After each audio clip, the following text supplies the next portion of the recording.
നമ്മളപ്പോൾ first discuss ചെയ്യാൻ പോകുന്നത് ഇൻഫ്ലുവൻസ് ഓഫ് ഹൈഡ്രജൻ ബോണ്ടിങ് ആണ്. ഹൈഡ്രജൻ ബോണ്ടിങ് ഒരു വളരെ ഒരു ഡൗൺവേർഡ് ഷിഫ്റ്റ് അബ്സോർപ്ഷൻ ഫ്രീക്വൻസിയിൽ ഉണ്ടാക്കും. ഹൈഡ്രജൻ ബോണ്ടിങ് കൂടുന്നതിനനുസരിച്ച് ഡൗൺവേർഡ് ഷിഫ്റ്റ് ഇൻക്രീസ് ചെയ്തുകൊണ്ടിരിക്കും.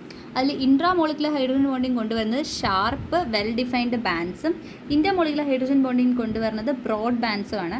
ഇൻ്റർമോളിക്കുലർ ഹൈഡ്രജൻ ബോണ്ടിങ് കാരണമുണ്ടാകുന്ന ഷിഫ്റ്റാണ് വളരെ കൂടുതൽ. ദാറ്റ് മീൻസ് സ്ട്രോങ്ങർ ആയിരിക്കും. അതെന്ന് പറയുമ്പോൾ എന്താണ്, അബ്സോർപ്ഷൻ ഫ്രീക്വൻസി വളരെ കുറവായിരിക്കും. പിന്നെ ഇവിടെ നമ്മൾ എക്സാമ്പിളായിട്ട് നോക്കുന്നത് OH ഉം NH സ്ട്രെച്ചിങ്ങും ആണേ. നോക്കാം നമുക്ക്. OH ഉം NH സ്ട്രെച്ചിങ്ങും. അപ്പം ഇവിടെ നോക്കിക്കേ, OH ഉം NH സ്ട്രെച്ചിങ്ങിൽ നമ്മൾ യൂസ് ചെയ്യുന്ന സോൾവെൻ്റ് എന്ന് പറഞ്ഞാൽ CS2 ഉം CCl4 ആണ്. ഇവിടെ എന്തുകൊണ്ട് ഹെക്സേനും CH3 COCH, അതായത് അസറ്റോണും ഹെക്സേനും യൂസ് ചെയ്ത കാരണം അത് നന്നായിട്ട് ഇൻഫ്ലുവൻസ് ചെയ്യും. അതുകൊണ്ട് അത് നമ്മൾ യൂസ് ചെയ്യുന്ന കോമ്പൗണ്ടിനെ ഇൻഫ്ലുവൻസ് ചെയ്യുന്നത് കൊണ്ട് തന്നെ നമുക്ക് ഈ കോമ്പൗണ്ട്സ് ഒന്നും സോൾവെൻറ്റ്സ് ആയിട്ട് യൂസ് ചെയ്യാൻ പറ്റില്ല. CS2 ഉം കാർബൺ ടെട്രാക്ലോറൈഡൊക്കെയാണ് നമ്മൾ സോൾവെൻ്റ് ആയിട്ട് യൂസ് ചെയ്യുന്നത്. പിന്നെ നമ്മളിവിടെ OHൻ്റെ നൈട്രജൻ്റെ അല്ലേ നോക്കിയത്, NHൻ്റെ അല്ലേ നോക്കിയത്. അതിൽ നമുക്കറിയാം ഓക്സിജൻ കമ്പയറിങ് നൈട്രജൻ ഇലക്ട്രോ നെഗറ്റീവാണ്. അപ്പോൾ അമൈൻസ് എന്തുമായിരിക്കും, hydrogen bonding in amines will be very less than that of oxygen.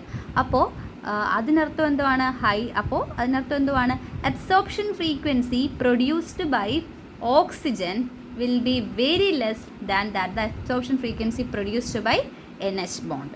കാരണം എന്താ നമ്മൾ പറഞ്ഞ ഹൈഡ്രജൻ ബോണ്ടിങ്ങിൻ്റെ presence downward shift of absorption frequency എന്നാണ് പറഞ്ഞത്. അതാണ് ഇവിടെ ഇത്രയും പറഞ്ഞത്. നിങ്ങൾ ഈ വാല്യൂ കാണാതെ പഠിക്കണം. NH സ്ട്രെച്ചിങ് അറ്റ് ഡൈലൂട്ട് സൊല്യൂഷനിൽ 3500 cm⁻⁻1, കണ്ടൻസ്ഡ് ഫേസ് സ്പെക്ട്രയിൽ 3300 cm⁻⁻1. ഇത് ഭയങ്കര ഇമ്പോർട്ടൻ്റ് ആണ്. അലിഫാറ്റിക് ആൽക്കഹോൾ ഫ്രീ ആയിട്ടിരിക്കുമ്പോൾ എന്ന് പറഞ്ഞാൽ ഹൈഡ്രജൻ ബോണ്ടിങ് ഇല്ലാത്ത സമയത്ത് 3650യും ഹൈഡ്രജൻ ബോണ്ടഡ് ആയിരിക്കുമ്പോൾ 3350 ആണുള്ളത്. അപ്പം ഈ വാല്യൂസ് ഒന്ന് പറഞ്ഞേ. NH stretching at dilute solution എത്രയാണ്, 3500. അത് എളുപ്പമല്ലേ.